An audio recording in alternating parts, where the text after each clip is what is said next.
that would be the ideal scenario. And unfortunately, in North Carolina, we're seeing a really disturbing trend. At the same time that AI is progressing as rapidly as it is, we're seeing a trend across the state where the digital learning facilitator and sometimes even media coordinator positions are being cut, again, by those very difficult decisions. And those are normally the people that would lead that professional learning in their district. And so that's kind of a perfect storm with AI advancing as quickly as it is, and then the positions being cut. And it's not always at the top of the priority level for the leadership. So it's a concern. Yes. As school districts are working to adopt curriculum, a lot of them now are also using a lot of AI tools and chat boxes. Is there any guidance that y'all might be working on, or things y'all are thinking about as curriculum tools are changing, evolving?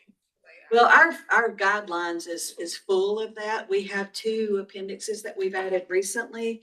I've created a framework on human agency. How do you teach with human agency? Because that's really necessary right now.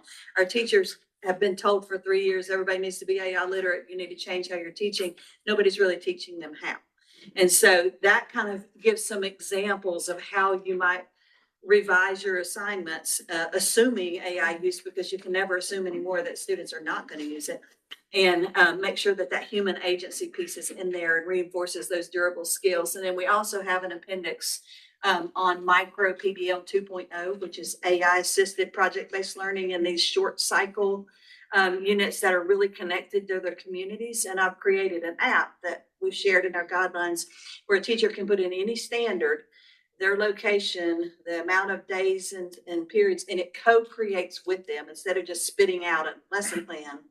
And that helps build that fluency too, because they have to work with the tool to refine it along the way and put their own human agency into it. And so those 2 tools, and we're doing work around the state kind of teaching about those. But as far as like recommended platforms and things, North Carolina, we really can't get into recommending platforms specifically if we don't have, contracts with them, but I'm not sure if that's what you meant. Yeah, I'm thinking more of like HMH or American Reading Company, like all of the kind of big curriculums that districts often adopt. A lot of them now have chatbots embedded in their curriculum or other AI tools. So I'm wondering, is there guidance that as districts are looking to adopt curriculums, that they should be, here's some AI questions, there are standards that you should look for? Yeah, and our guidelines have that as well. Some questions. We are looking to refine procurement guidelines. We have a third-party data integration, which is real heavily focused on security. But we do have like questions in our guidelines that districts should ask AI companies when they adopt them. And that constantly has to be revised because the tools are changing. But yes, we do provide that. Yes. Just a follow-up.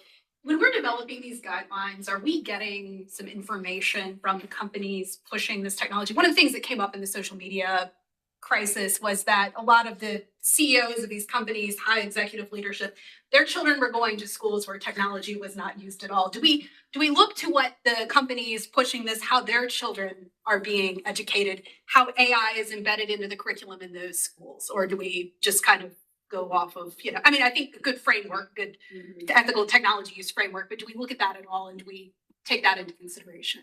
I'm not sure I fully understand your question. So do we look at what technology? I guess what I'm really asking is, we have these companies that are pushing AI technology right now. My question is, the CEOs, people that own these companies that are pushing this technology, have we looked at how their children are being educated in the use of AI? Because it seems like we had a previous cycle of technology where it was very clear that the children of the people that own these companies were not using that technology, not being exposed to technology, encountering curriculum that was more paper-based. And I'm just curious to know, do we take any of that into consideration as well as we're developing this? Yeah, I think we have. And I remember seeing some of those same reports. But again, I think that all screen use is not equal. If students are flipping through short cycle TikTok videos and things like that, we know what that does to their attention span, their self-esteem, and their social skills. So we just have to, it's part of that instructional redesign. I have seen where teachers had students answering forum questions online on a Chromebook, sitting in the same room with each other and not speaking to the other humans in the room.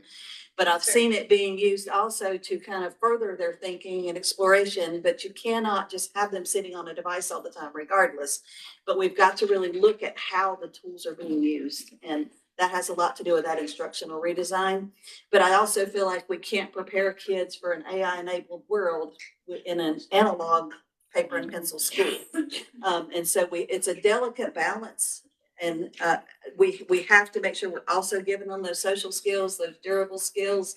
And I think there's always going to be a place for writing, handwriting, pencil and paper, but we have to balance those things. If that's all a kid ever experiences and they go out into the workforce and 5 years from now, it's going to be like somebody 10 years ago that had no idea how to use the internet.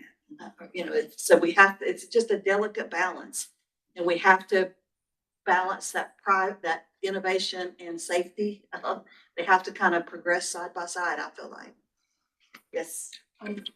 You mentioned your webinar series. Does your series include any webinars for parents or students about like an introduction to AI? We have not yet done that. That's something that we're looking at. That's not really our audience, but we have a lot of resources in our guidelines. Is that my timer going? Wondering whose phone was going. We're looking at, our guidelines have a whole bunch of resources for parents, and we do a lot to support our districts in supporting their parents.